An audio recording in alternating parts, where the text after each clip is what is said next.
Oh, we do. Okay.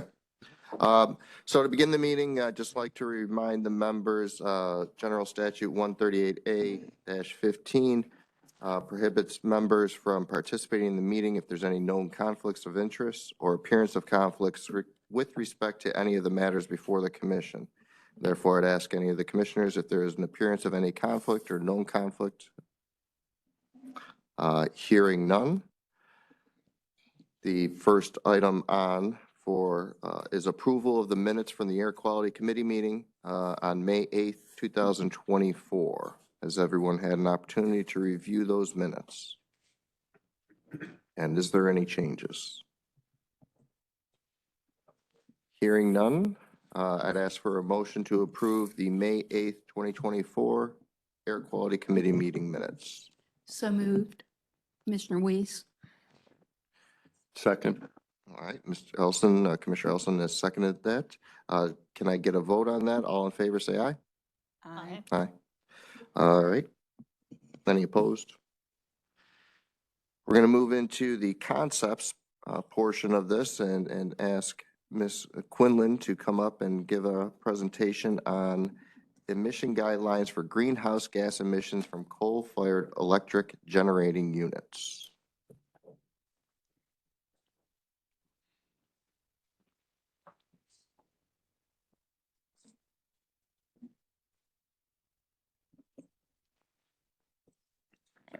Good morning, commissioners. Good morning. I'm Catherine Quinlan with the Rule Development Branch of DEQ.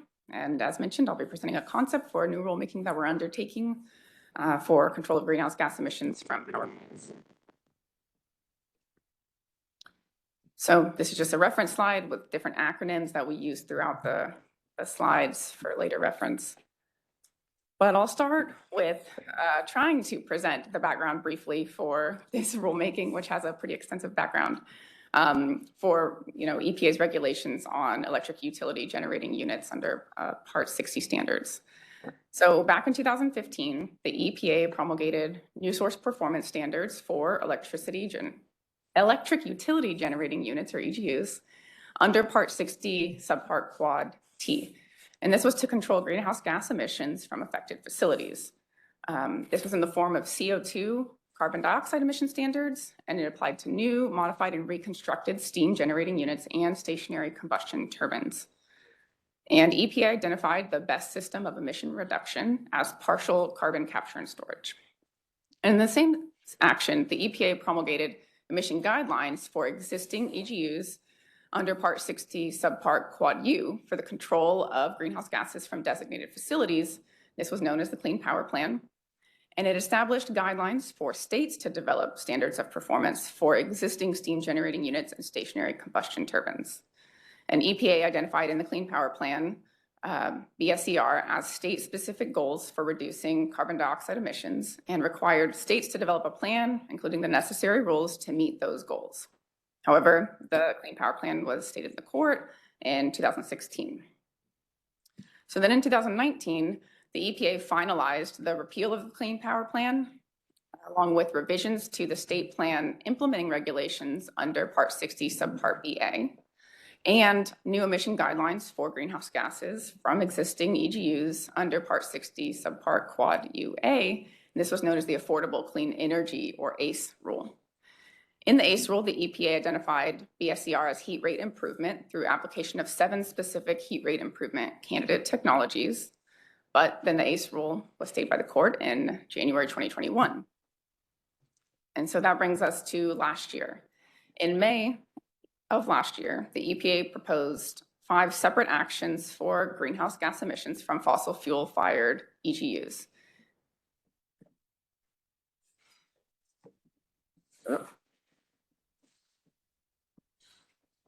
All right, I think I pressed a button, sorry about that. There we are, okay. So those 5 actions it included the repeal of the ACE rule, NSPS for new stationary combustion turbines, and NSPS for fossil fuel fired steam generating units that were undertaking a large modification, and new emission guidelines for existing coal fired and oil or gas fired steam generating units, along with emission guidelines for existing large combustion turbines. And then on May 9th of this year, EPA finalized 4 of those proposed 5 actions. And the 4 that were finalized were the repeal of the ACE rule. They finalized the NSPS for new stationary combustion turbines, along with the NSPS for coal-fired steam generating units that were undertaking a large modification. And they finalized the emission guidelines for existing coal, oil, or gas-fired steam generating units. But they indicated that they intend to take final action on emission guidelines for existing combustion turbines at a later time. So we are focusing on the emission guidelines that were finalized that apply to existing coal, oil, or natural gas-fired steam generating units. And mostly we're focusing on the coal-fired units. That's where the heavy focus of the rule is. And so for coal-fired steam generating EGUs that are existing, EPA finalized 3 subcategories that are based on the operating horizon of the unit. The first subcategory is near-term EGUs, and these are ones that plan to permanently cease operations prior to January 1st, 2032, and they have no emission control obligations under the rule. The medium-term subcategory includes EGUs that plan to operate beyond that January 1st, 2032 date, but permanently cease operations prior to January 1st, 2039. And BSCR for those medium-term EGUs is meeting an carbon dioxide emission limit that's equivalent to 40% co-firing with natural gas by January 1st, 2030.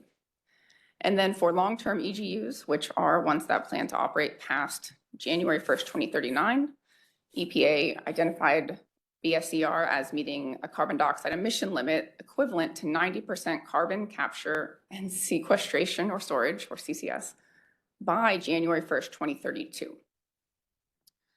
Can I just stop you there for a second? How many in our state fall into those subcategories? We have a slide on that. I could rattle off the numbers off the top of my head, but we have 6 facilities that have coal-fired units, and then there's between 2 to 6 units at each of those, and it varies. Majority are near term, but we're still identifying the subcategories as well. So this is the same information, but just in a different format. And then we've also included the natural gas and oil-fired unit at the bottom. Those are still covered by the rule, but as you can see, the BSCR for those is routine methods of operation and maintenance and no increase in emission rate by January 1st, 2030. And so shifting back to the top where we identified the kind of flow chart for coal-fired units, we've listed on the left in the green text the subcategory, and then where the purple text is the different compliance dates for those and when they would have to meet the BSCR and that CO2 emission rate that the state ultimately develops and puts into rule.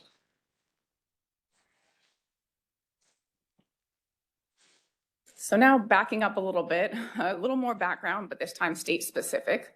As you probably remember, several years ago, North Carolina passed House Bill 951, and that required the North Carolina Utilities Commission to take all reasonable steps to achieve 70% carbon emission reductions from a baseline of 2005 levels by 2030 and achieve carbon neutrality by 2050. That carbon plan statute directs the Utilities Commission to review that carbon plan every 2 years after adoption of the initial carbon plan and evaluate the portfolios against 4 objectives, those being carbon dioxide reduction, affordability, reliability, and executability. Now, on August 17th of 2023, so last year, Duke Energy filed its proposed 2023 carbon plan and integrated resource plan, or CPIRP, and that included 3 core portfolios, 13 portfolio variants, and 10 sensitivity analysis portfolios. And then earlier this year, in January, Duke submitted an update where they revised their CPRP based on an updated 2023 fall load forecast. So the reason that this is important is because when we do our fiscal analysis for this rulemaking, we have to establish a baseline, what the business as usual scenario looks like, and then we compare that against the policy scenario, with the rules that we're proposing. And so since this is existing law and existing future practices or expected future practices based on existing law, we have to incorporate this into our baseline and project what business as usual will look like under the carbon plan without our rule, and then also apply our rule on top of that to figure out what the impacts would be from our rule. And so this is the slide that Commissioner Duggan was asking for. This is preliminary, and this is simply based on the retirement dates that were represented in each of the 3 pathways from Duke Energy's latest CPIRP submittal and that update in January. And so kind of what we show in orange is pathway 1, green pathway 2, and blue is pathway 3. Again, we have 6 facilities, a total of 15 units, coal-fired units. And as you can see, under each of the pathways, we have the same number of units falling within each subcategory. But of course, this was prior, this is all the retirement dates that were prior to this EPA rule coming out. And so, it doesn't reflect any potential changes to these retirement dates based on the rule being finalized by EPA. So it's just very preliminary, looking at where we kind of sit at based on today's projections. So very broadly, just want to reiterate what are North Carolina's Clean Air Act obligations under these emission guidelines. So reminder that NSPS that are promulgated under Section 111B of the Clean Air Act, those are directly applicable to facilities, and those are automatically incorporated by the state via Rule O2D 524. But emission guidelines that are promulgated by EPA under Section 111D of the Clean Air Act are not directly applicable to facilities. So instead, they specify requirements for states and any locals and tribal air agencies that wish to develop their own standards, to develop standards that apply to the designated facilities within their jurisdiction. This emission guideline gives states 2 years after the effective date of the rule to develop and submit their plans to EPA for reducing greenhouse gases from existing sources. So this is what we call our state plan. The state plans and the standards of performance can take into account remaining useful life and other factors, or what's known as rule-off, when applying standards of performance to individual existing sources. And of course, the state plans have to follow the state plan implementing regulations that are under Part 60, Subpart BA, and those were revised late last year. And so, again, very general emission guideline procedures. First, EPA identifies what BSCR is, so we already covered that, what EPA has identified as BSCR for these facilities. Then states establish the standards of performance for all the designated facilities within their jurisdiction based on applying that BSCR to those facilities. For North Carolina, we will codify those standards of performance in a state rule, and then we will incorporate that state rule into a state plan that we have to submit to EPA within 2 years of the final rule. And then regulated sources can comply with the standards using either BSCR or non-BSCR methods. And just overall, the state plan has to demonstrate that the state standards of performance meet the equivalency criteria that are specified in the emission guideline when compared to the presumptive standards of performance that EPA specified in their regulation. And so along with those revisions to the state plan implementing regulations that EPA finalized last year was a component to include in our state plan documentation of meaningful engagement. And it must include a list of identified pertinent stakeholders and their representatives, a summary of the engagement that we conducted, and a summary of the stakeholder input and how it was considered in the development of our state plan. Those stakeholders, or pertinent stakeholders, is a term that EPA defines in their rule as including but not limited to industry, small business, and communities most affected by and or vulnerable to the impacts of the state plan. And so we've already started holding discussions with the DEQ Public Affairs Office and Environmental Justice Team on outreach recommendations for the facilities covered by these emission guidelines. So currently, we are continuing to review the final emission guideline as well as the revised state plan implementing regulations. We're determining our data needs to begin our analysis, what we have, what's already available versus what we will need to continue the analysis. And we're also planning our outreach and meaningful engagement and having those discussions with the Public Affairs Office. And so as we're moving forward, we're going to work on drafting rules and a fiscal note or economic impact analysis, and then conduct that outreach to stakeholders that are affected by the rulemaking. This is a tentative timeline of what we're projecting for this rulemaking. We're looking right now, we're aiming to bring draft rules and our fiscal analysis to the Air Quality Committee in November for approval to proceed to the full EMC, which we would do in January, which would place our public comment period spanning February through April, adoption by the EMC in July, and we're looking at a tentative effective rule, or projecting at this point, September of next year. And then, of course, after the rule is effective, we have additional processes for the state plan in order to get that finalized and submitted to EPA by the May 9th, 2026 deadline. And so this is some contact information. If there are any questions, I can take those now. Any commissioners have any questions? Yes, Commissioner House.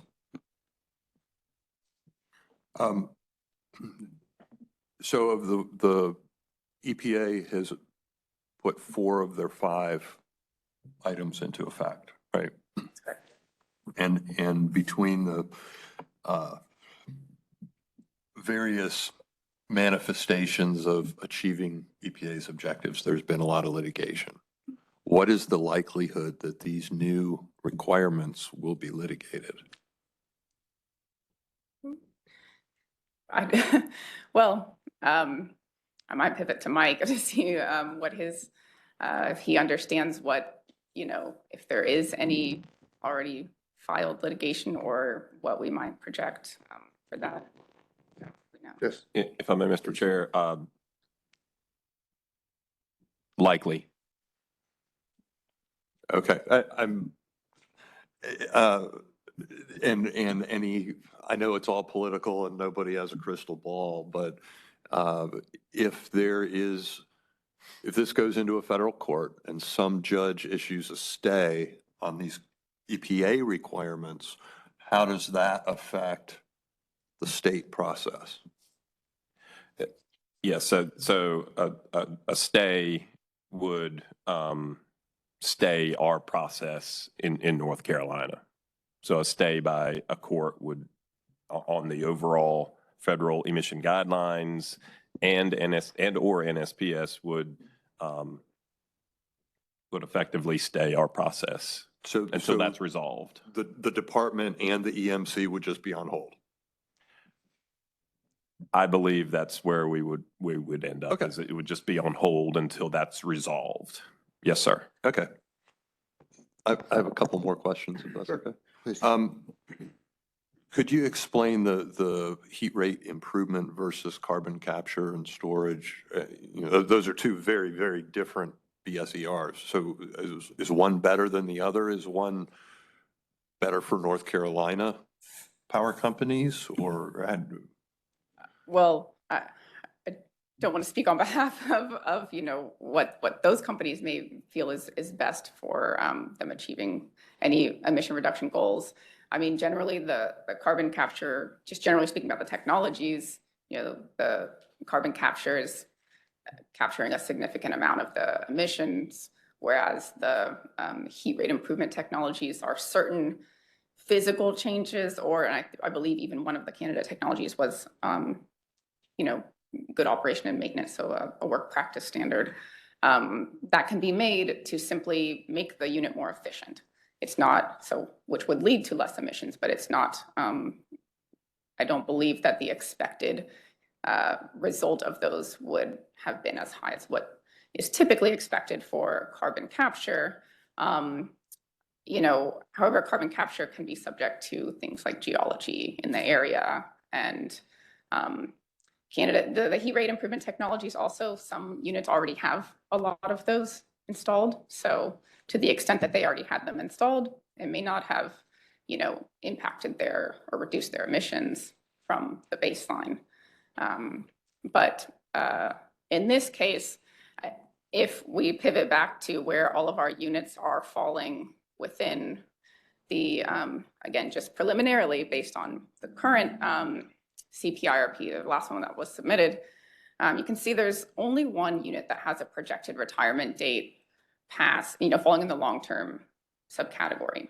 And that would be at the Cliffside Facility, Unit 6, projected retirement date of 2049. The remaining units, again, according to what was filed with the Utilities Commission, would fall within either near-term or medium-term subcategories. So, you know, again, these facilities don't have to comply using the BSCR method. We developed a standard based on applying BSCR, and then they can comply using a different method if that, for example, carbon capture is not available to them based on geology of the area. And where is Cliffside? Charlotte? Where in North Carolina would carbon storage, let alone the capture and transport, where would that be a viable practice? I'm not sure that we know at this point. I think that's probably something where we're, you know, would have to consult with maybe geologists within the department and get some more expertise on that. Okay, last question. What would appear to be more challenging for primarily Duke? These new guidelines and the results of EPA and what we would go through, or the North Carolina statutes for CO2 reduction? I'm not sure that I can speak as to what's more challenging. It's kind of, I think it's difficult to say and compare them because they're more, it's like a layered effect. So the carbon plan and the carbon plan integrated resource plans that Duke is developing are putting them on a pathway towards achieving those reductions by a certain date. The statutory reduction. Statutory reductions. One thing I'll also mention is that the Utilities Commission is expected, or I believe required, to act on that latest CPIRP filing by the end of this year. And so at this point, it's filings by Duke that we have to go on. There should be a decision by the end of this year. That's what is expected, at least. And so we may have more certain information about what they plan to do, regardless of our role, what their plans are towards meeting that. But ultimately, it's portfolios that Duke develops and submits to the Utilities Commission, but then it has to be reviewed, approved. It could be different than what was submitted, as far as I understand. So, whereas this is something that, based on what they're already doing, it may fall into a subcategory where they don't have any emission reduction obligations. It may fall into a subcategory where they do have emission reduction obligations. And so what they would need to do to meet that is something we're still trying to figure out and get part of our data collection request to do. Is there a potential for conflict between what the Utilities Commission approves to comply with the statute versus what EMC might promulgate to comply with EPA's requirements? At this point, I'm not seeing that, simply because the way that the EPA's rule is written is we put them into one of these bins, so to speak, one of the subcategories. So, and then again, our rule, the emission guideline, EPA's rule, does not specify that they have to install any certain technology or operate in any certain way, except if they commit to, a certain retirement date that places them in one of the near-term or medium-term subcategories. Then there would be, then they would have to commit to that retirement date. If they were going to change that, we would have to submit a state plan revision. There are some provisions within the rule that we are still looking into and coming up to speed on for allowing some extension, maybe for lack of a better word, if things arise that where, they have to push that retirement date a little bit, but we're still looking into exactly what those requirements are and how those could be utilized. But basically reliability mechanisms, I think, and flexibilities within the rule to account for situations where the plans change after the state plan is submitted. Or we would just submit a state plan revision, which would ultimately probably require a rule revision depending on how the rule is written. Okay. Thank you very much. Makes sense. Okay. Any other questions? Commissioner Smith? So I guess just to follow up on that, so only the Cliffside unit at the moment would fall in the long-term category. And the way the EPA emissions guideline is written, that means they have to achieve a level of reduction that would be represented by carbon capture, but they don't actually have to use carbon capture. They could do that any way they choose to. That's correct. The interesting thing about this and the way it interacts with the state legislation is that the state legislation actually mirrors a little bit the approach that was in the Clean Power Plan, which is you reduce emissions by broadening use of renewables. And that's part of what's going on with the development of these resource plans through the Utilities Commission. So one potential way for Duke to meet the emissions guidelines is through the processes they're going through with the Utilities Commission to reduce emissions from their coal-fired plants by expanding production through renewables or through conservation measures. Is that a fair explanation of how the two might fit together? I think so, yes. I mean, it's, as you mentioned, the CPIRP is their plans that Duke develops, they do their analysis and develop when they think things might retire, such as coal, and where there might be increased generation from certain types of generation, maybe renewables, and when they might construct new types of generation. And so, yes, I think they could kind of mesh in a certain way, as you described. Mr. Chairman, and I'll add that, Duke obviously knows what's on slide 8 here in this presentation, and they know what's in state law. And so they're working on what the optimal pathway is to comply with both. And that's one of the key points Katie was making earlier, is that's some of the information we need to get from them between now and when we next present to you on this topic, is have in-depth discussions with them and data coming from them to inform our analysis. So we have the best available information to serve as our baseline, and then the change to baseline in that economic analysis. So, so I think a lot of this that's a little bit cloudy will become a little bit, not totally, but a little bit more clear by the time we get here in November. Any other questions? Yes, Commissioner Dierhick. Thank you. I'm visiting, but thank you for letting me ask questions as the air quality appointee to this commission. I see harmony between the two plans, with the exception of Cliffside, of course. Cliffside unit probably is trying to close later because that's the newest unit in the state, and they want to recover all of their investments as best they can, probably.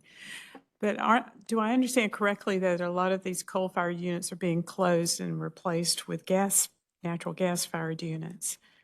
Is that correct? I believe some of them may be replaced by natural gas-fired units. Right. I shouldn't have said a lot, but a certain number of them are being replaced by gas-fired units. So how do these natural gas units fall within the EPA rules? Is it still covered under the medium-term category, or? So this is some of the nuance that we're also orienting within our minds. But if it's a new gas unit, it would fall under the NSPS. So it wouldn't be covered by this rule, and it wouldn't be covered by the emission guidelines, not a designated facility.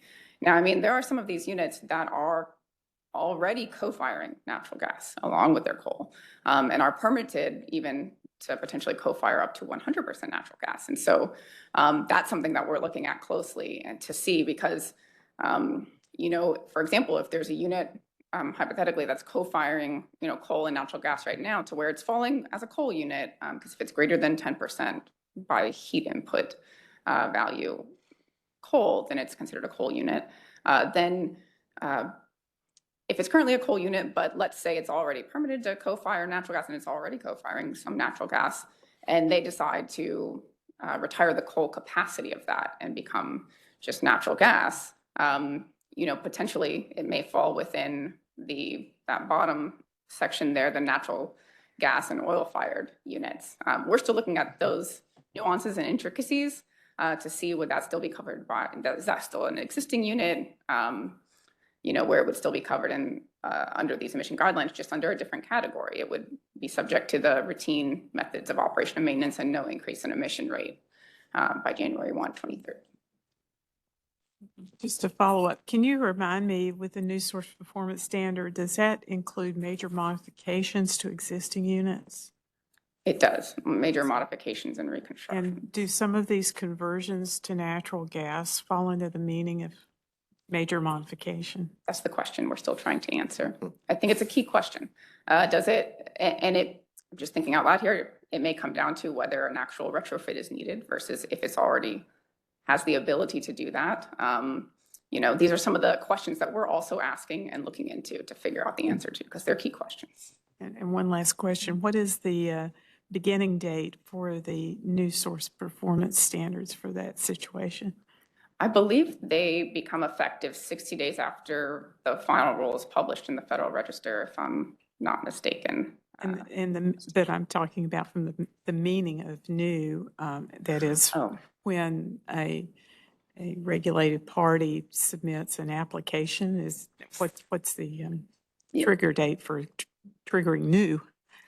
So I don't have a slide that actually listed like, you know, like we had for our oil and natural gas emission guidelines, but typically it will be the proposal date is the cutoff date for the, if you're constructed or modified after that date, you're subject to the NSPS, but if you're before that date, you're subject to the emission guidelines. So you're saying that the proposal date of the rule, the EPA rule, right? So is this the starting point. Exactly. So this May 23rd, 2023 date.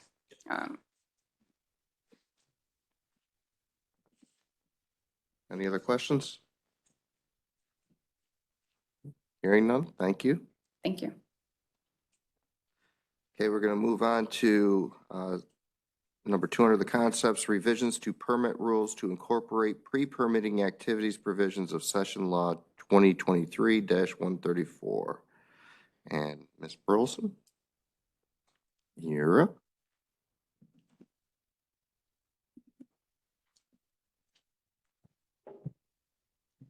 Good morning, Commissioners. I'm Joelle Burleson with the Planning Section of the Division of Air Quality.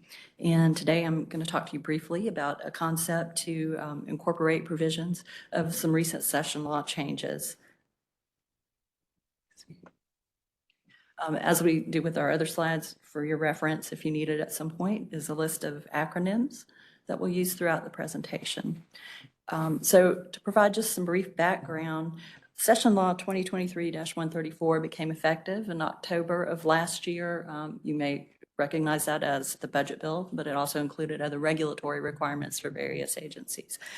That in the session law, Section 12.11E related to pre-permitting activities, and it specified changes to the general statute 143-215-108A, which deals with the control of sources of air pollution, construction of new facilities, and alteration or expansion of existing facilities. In particular, it reflected changes to site activities that a permit applicant can undertake before they actually receive an air quality permit. In May of this year, the governor signed into effect Session Law 2024-1. It was essentially a technical corrections provision that included revisions to last October's Session Law 2023-134.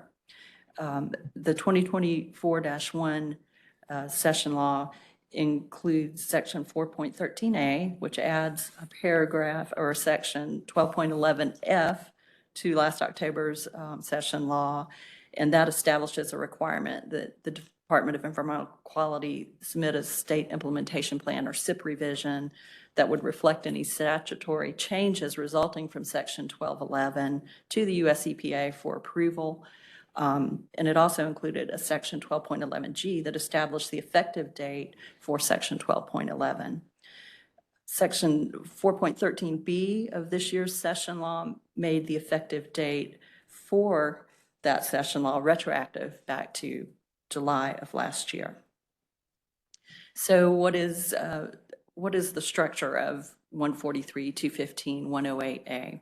This general statute has a subsection A, and that addresses new facilities, a subsection B that addresses permitted facilities, and then a newly added subsection B1 now that addresses aspects related to both new facilities and permitted facilities. The Section 12.11E of last year's session law actually modified 143-215-108A by providing new subsection B1, and that contains a list of activities that are allowed prior to obtaining a permit. These activities previously were in subdivision A1 through 4, and they include activities such as clearing and grading, construction of access roads and driveways and parking lots, installation of underground utilities and pipe work, construction of things such as office buildings, fences, et cetera, that are not a necessary component of an air contaminant source or associated control device. It also expands upon this listing by adding new subdivision B15.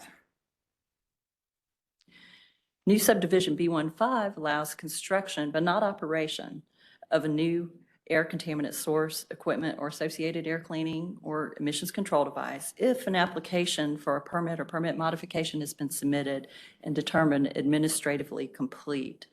B15 does not allow does not apply to emission sources subject to significant provisions under clean air regulations, including permit limits that are set under the Prevention of Significant Deterioration Program, or PSD, for attainment of air quality standards or new source non-attainment review requirements for non-attainment areas. It also doesn't apply to standards that are established via residual risk-based HAP standards under Clean Air Act Section 112F, or case-by-case maximum achievable control technology, or MAC standards, the permit requirements that are issued by the department under Clean Air Act Section 112J, pardon me, not 112G.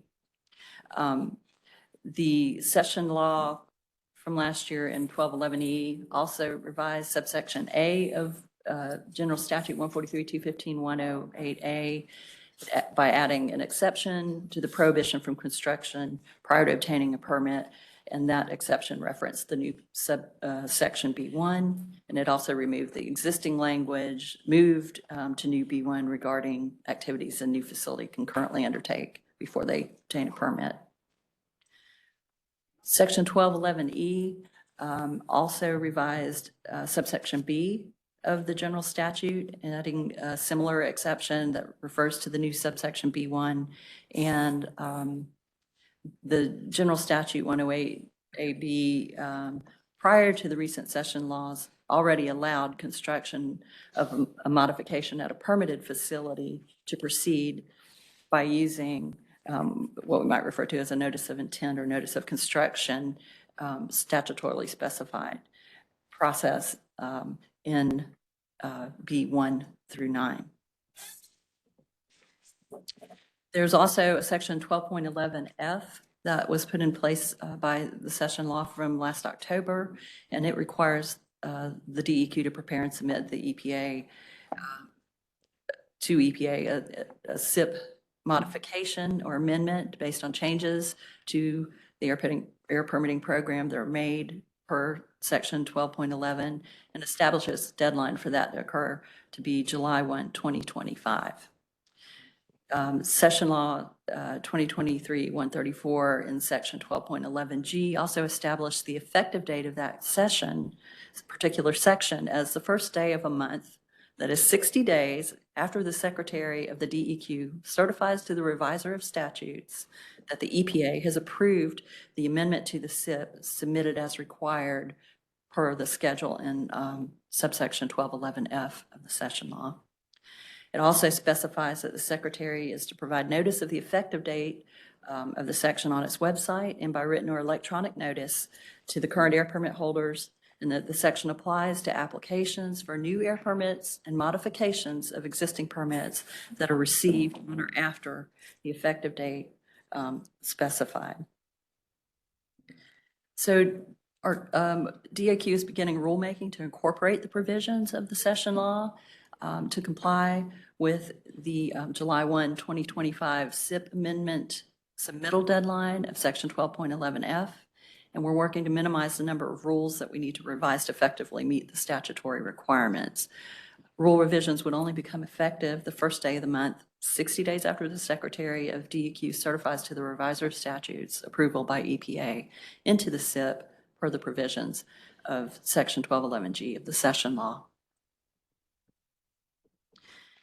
Given the mandated submittal date by the session law, our timeline corresponds to some of the other permitting changes that are being made in response to the session law. We would anticipate coming back to the Air Quality Committee with draft rules in September, requesting to proceed to comment and hearing at the EMC in November, holding a public comment period and hearing between December and February of 2025, bringing back the hearing record and rules for adoption by the EMC in March of next year, then proceeding to the Rules Review Commission in May, tentatively having a rule effective in June, and then being able to submit to EPA for approval per the session law in July of 2025.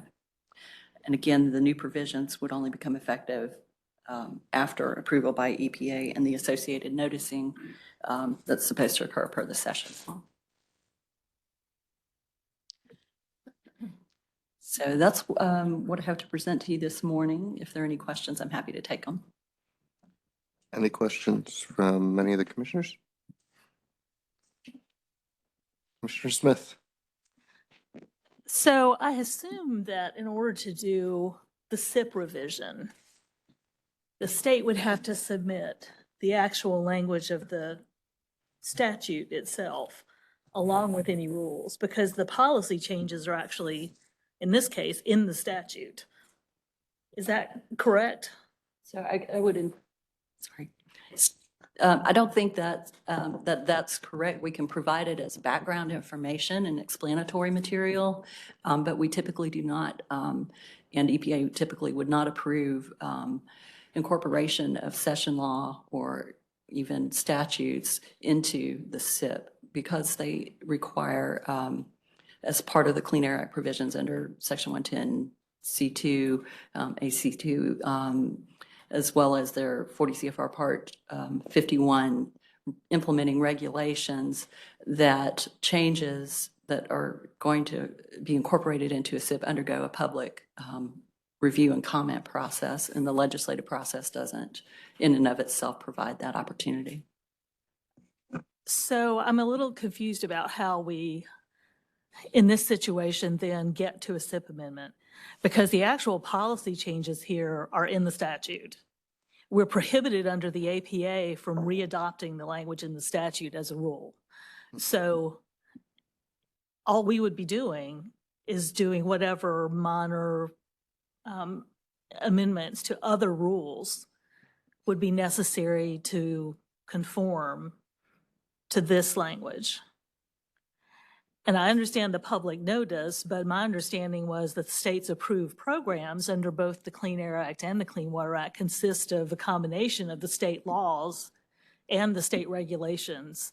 Now, the SIP may be what's complicating this, but our overall program consists of both the statutes and the laws, because some of the substantive requirements are in statute. They're not in EMC regulations.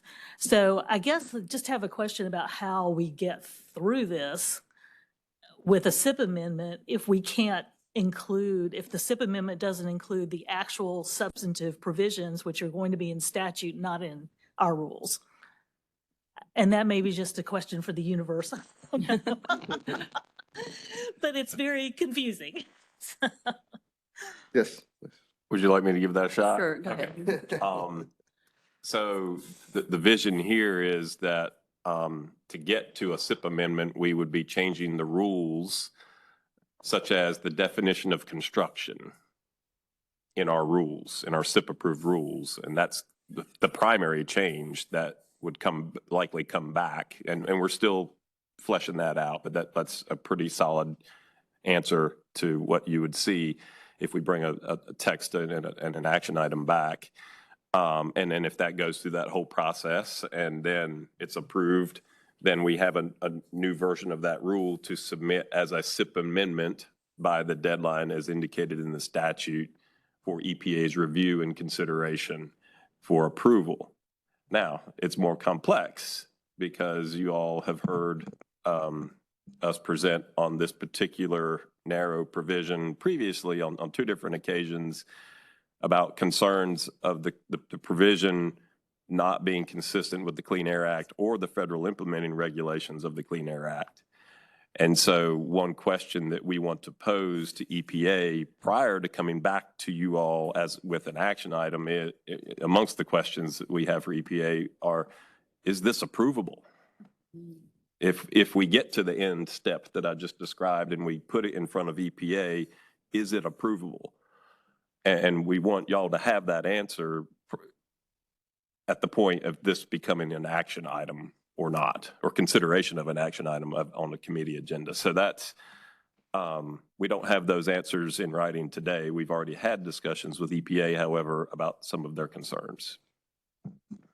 So one follow-up, Mr. Chairman. I mean, I think that would be a wise practice to get EPA reaction to the statute language before launching an EMC rulemaking process based on policy changes that we already know are problematic or likely to be problematic under the Clean Air Act and the federal regulations. So I think that would certainly be good input for the EMC to have prior to beginning any formal rulemaking process.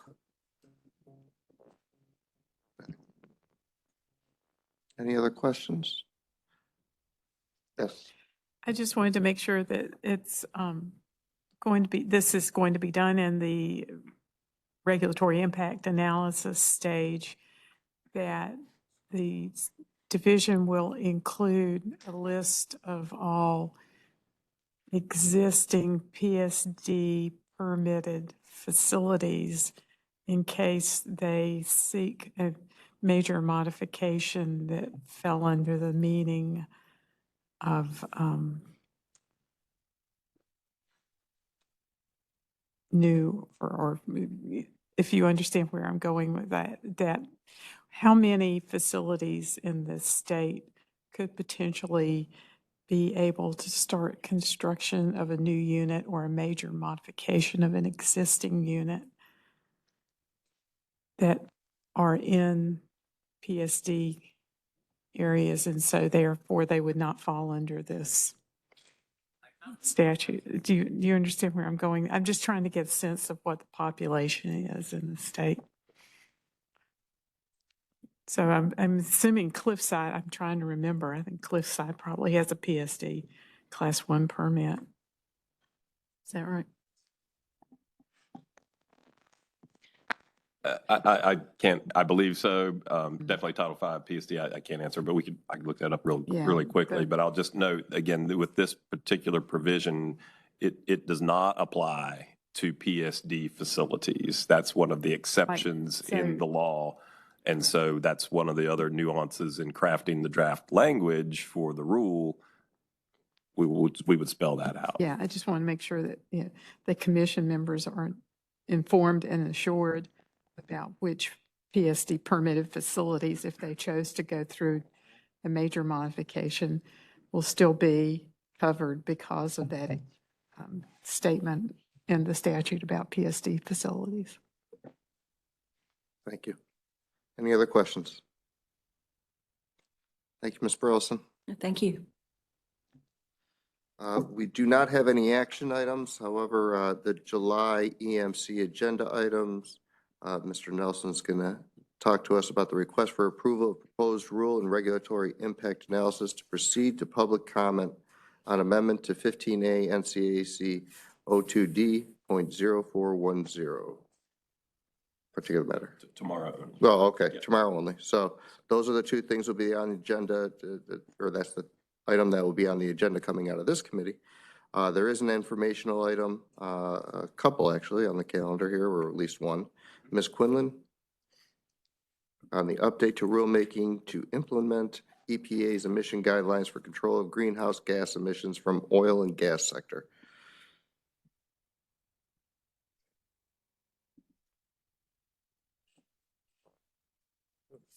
All right. Good morning again, commissioners.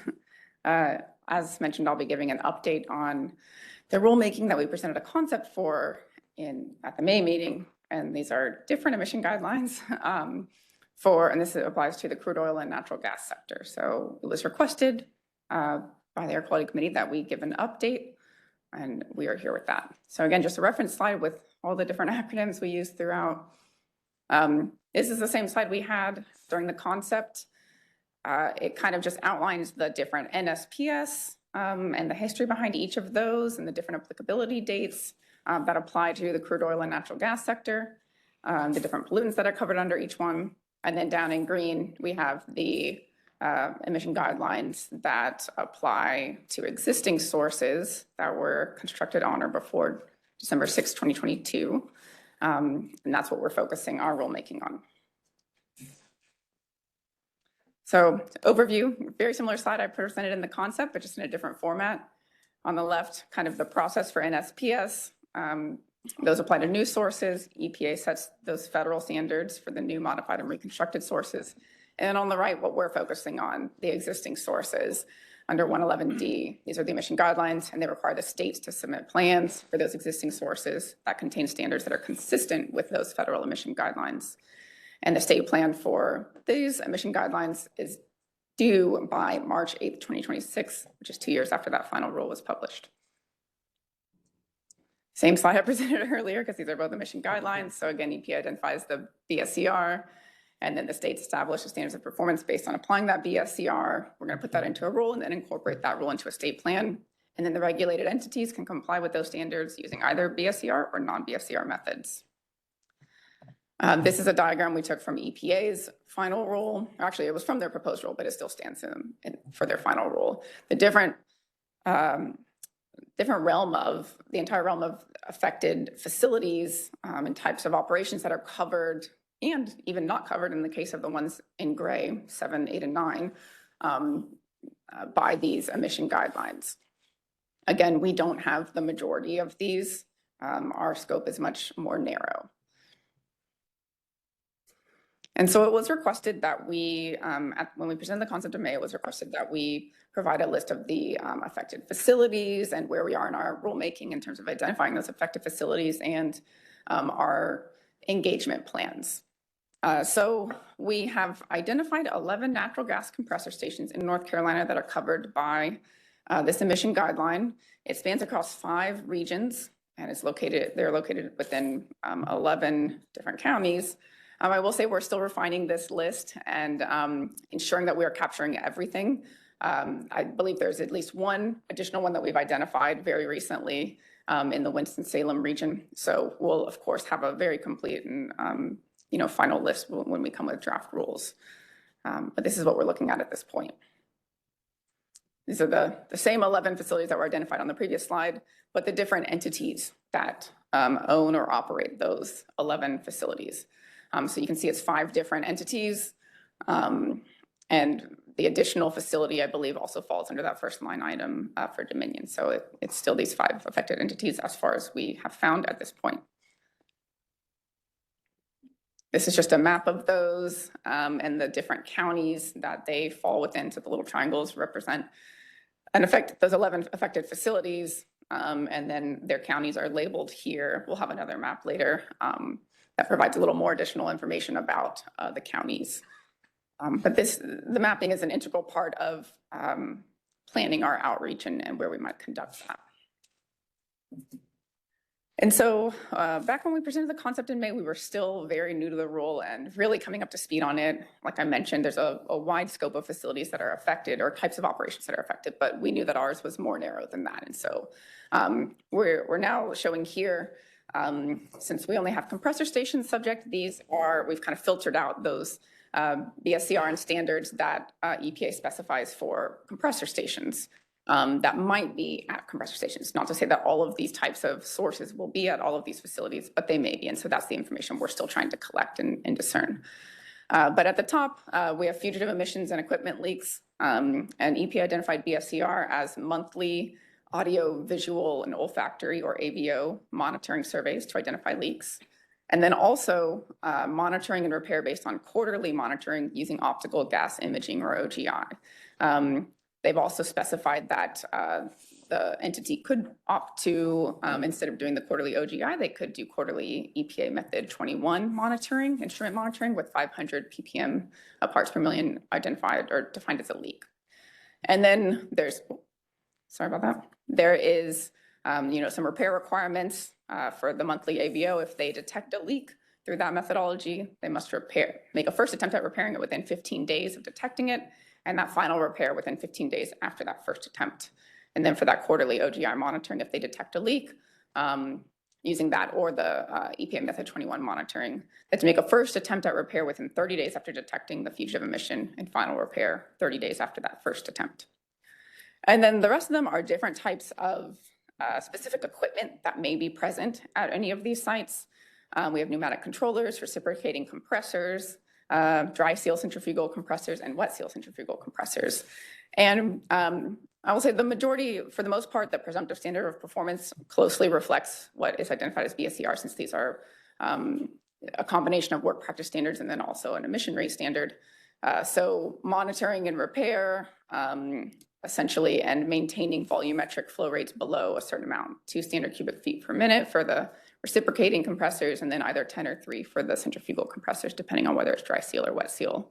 And then 0 emission controllers for pneumatic controllers. So again, we're still discerning what types of equipment may be at these 11 or 12 facilities and any others we might identify to figure out what types of standards we need to put into our rule.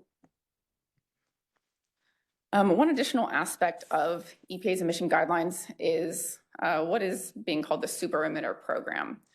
EPA identifies a super emitter event as a quantified emission rate of 100 kilograms per hour of methane or greater. And the way that this program works is third parties can become EPA certified using the Advanced Methane Detection Technology Program that is outlined within EPA's rule. They get their technologies and their methodologies approved by EPA, and then they become EPA certified upon that. And then they can detect these super emitter events at sites and notify EPA if they detect any. The technologies have to be remote, satellites or aerial surveys, so those third parties would not be authorized by this program to enter a site. And if, upon EPA receiving a notification from one of these third parties, they would notify the facility, who must then conduct an investigation of the event. And of course, the regulatory text is more specific and goes into more, specific actions that the regulated entities must take if they receive a notification. They have to, at the very minimum, investigate and report all sources, including any non-NSPS or emission guideline covered sources that they suspect may have caused or contributed to the super emitter event. And so this is an aspect of the program we're still coming up to speed on and really wrapping our head around. It's very new and not something that we've really seen before, at least I haven't. So really coming up to speed on that and seeing how that will be integrated into our role if needed. Are these certified third parties? Are they contracted by EPA, or are they just people who like to fly around and look for super emitters? I don't believe that they're contracted by EPA. That's not the way I understand it. I understand that anyone, any entity or any, person, I suppose, could become certified, but they must have their technologies and methodologies approved under this regulatory language that specifies exactly how that works, that Advanced Methane Detection Technology Program. So they must be reviewed and approved by EPA in order to become certified. I don't believe that they're contracted by EPA. Thank you. And I'm sure this is not a question you're going to be able to answer, but how difficult is it to become certified? I can't answer that right now. I don't know. I don't know. I mean, I'll have to, skim the language of the, dig into the language of that program, but it is an entire kind of regulatory set of text. So I would imagine the requirements are fairly specific. As we mentioned before, there's a meaningful engagement component with all state plans now. And so we have to document that meaningful engagement and identify those pertinent stakeholders. EPA provided some examples that they conducted in their rulemaking of how they engaged with affected parties. And so our DEQ Public Affairs Office has been working on an outreach assessment that's going to help inform us and inform our outreach plans for the rulemaking and the state plan development process. So that's still in progress. We do have some preliminary kind of overall outreach plans that we can, we'll go over on the next few slides and kind of how that outreach assessment is being approached. So that report's going to analyze the community characteristics within a 3-mile radius of effective facilities, and this includes DEQs, potentially underserved communities, race and ethnicity, low income, limited broadband internet access, limited English proficiency, economic distress rankings, environmental justice index, and county health outcomes and factors. And then it will also look at the presence of tribal organizations within a 50-mile radius of affected facilities. And based on that outreach assessment, we're expecting at this point to hold in-person information sessions, at least one of which will be hybrid, develop fact sheets with minimal technical jargon in both English and Spanish, offer additional language services upon request, share information, and engage with any identified tribal organizations and urban Indian organizations. Share information with sensitive receptors such as churches and community centers in communities of color, and consider additional strategies in counties with a tier 1 or most distressed economic ranking and in communities with low income or limited broadband internet access. Again, another map that's just showing a little bit more detail from the EJ team's analysis. And so again, we're showing those 11 identified facilities that were listed on a prior slide. And then what we see is the dark gray shaded counties are counties that are within 3 miles of an oil and gas facility. And then green, the counties that are within 3 miles of an oil and gas facility and tier 1 county development. And then the orange markers are showing an oil and gas facility that has a potentially underserved community within 3 miles. And so this, in combination with additional maps that the EJ team is developing, is going to help inform our strategy and our plans for conducting that outreach and doing that meaningful engagement. So right now we are assessing our data needs for conducting our fiscal analysis, we're drafting our rules, and we're planning our outreach. As we move forward, we're going to continue to finalize the draft rules, perform our economic analysis for our fiscal note, and conduct that outreach to stakeholders that are affected by the rulemaking. This is a tentative timeline. At this point, we're projecting or aiming to present draft rules in that fiscal note to the AQC in November, EMC in January, and follow a very similar timeline to the other emission guidelines that we presented earlier with a tentative effective rule of September 2025. Again, there's an additional state plan process after that where we need to meet some additional requirements for the state plan itself to have it finalized and ready for EPA submittal by March 8th, 2026. And with that, I can take any questions. Any questions? Commissioner Ellison. Back to your scheduling slide. Mhm. September 25, the rules effective, and then so permits after that would comply after approximately September 2025. Well, so the applicability date of which facilities will be subject to these are covered under these mission guidelines has already passed. That's 2020, I believe, December 2022.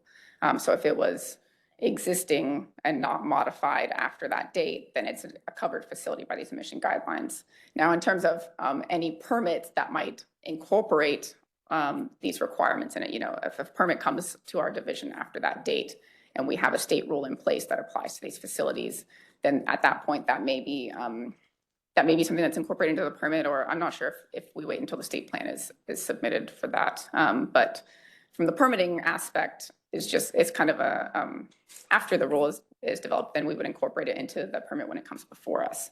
But it's already affected. A permit application that comes in between now and September 25, will this be incorporated? Oh, Okay. no. And if it's a permit application for a new facility, then it would be covered under the NSPS. All right, thank you. Yes. Any other questions? All right, thank you. Hearing Thank you. none. Move on to director's comments. I have no further remarks today. Thank you. And there is a calendar that's here.